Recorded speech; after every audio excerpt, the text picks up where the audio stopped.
Halo Bunda dan teman-teman, pada video kali ini saya akan membacakan tes refleksi diri saya. Sebelum itu perkenalkan, nama saya Yunita Margaret Rontang Pardede dari kelas 12A3. Sebelum itu saya akan membacakan terlebih dahulu tes refleksi diri saya. Pada saat duduk di bangku SMP kelas 9, saya pernah mendapatkan hukuman tidak boleh mengikuti pelajaran olahraga. Hukuman itu sangat saya terima karena saya tidak mematuhi aturan yang telah diterapkan oleh guru saya. Saat teman-teman saya berolahraga dengan gembira di lapangan sekolah, saya hanya bisa duduk di pinggir lapangan dan menyaksikan mereka. Peristiwa itu menjadi salah satu pengalaman yang paling berkesan bagi saya. Ketika itu, saya merasa sedih, malu, dan menyesal.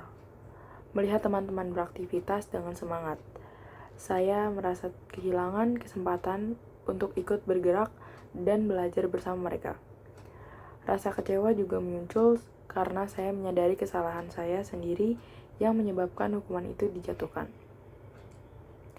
Dari pengalaman itu, saya dapat belajar bahwa setiap aturan dibuat untuk kebaikan bersama. Jika saya tidak disiplin atau tidak menaati aturan, bukan hanya guru yang kecewa, tetapi saya juga akan rugi sendiri. Saya juga menyadari pentingnya menghargai waktu belajar, baik dalam kelas maupun saat di luar lapangan. Pelajaran olahraga bukan sekedar bermain, tetapi juga melatih kesehatan, kerjasama, dan tanggung jawab.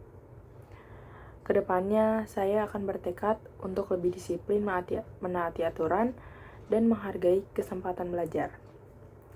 Dengan berusaha lebih bertanggung jawab, saya juga berharap dapat menjadi pribadi yang lebih baik dan bahkan dalam semua aspek kehidupan.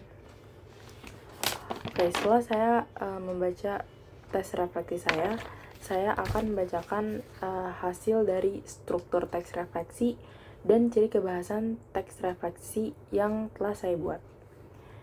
Yang pertama, struktur teks refleksi dibagi menjadi 3. Ada orientasi, insiden, dan interpretasi. Yang pertama ada orientasi. Orientasi yang saya ambil itu berasal dari paragraf pertama, yang berisi pada saat duduk di bangku SMP kelas 9, saya pernah mendapatkan hukuman tidak boleh mengikuti pelajaran olahraga, dan seterusnya. Yang kedua ada insiden. Saya mengambil dari paragraf kedua, yang berisi ketika itu saya merasa sedih, malu, dan menyesal, dan seterusnya. Yang ketiga adalah interpretasi, yang saya ambil dari paragraf ketiga dan keempat, yang berisi dari pengalaman itu, saya dapat belajar bahwa setiap aturan dibuat untuk kebaikan bersama, dan seterusnya. Oke, selanjutnya saya akan membahas tentang ciri kebahasaan teks refleksi yang telah saya buat. Yang pertama ada penggunaan kalimat kompleks, dan yang kedua ada penggunaan verba mental dan material. Yang pertama, penggunaan kalimat kompleks. Saya mengambil satu buah kalimat yang berisi jika saya tidak disiplin atau tidak menaati aturan, bukan hanya guru yang kecewa, tetapi saya sendiri yang akan rugi.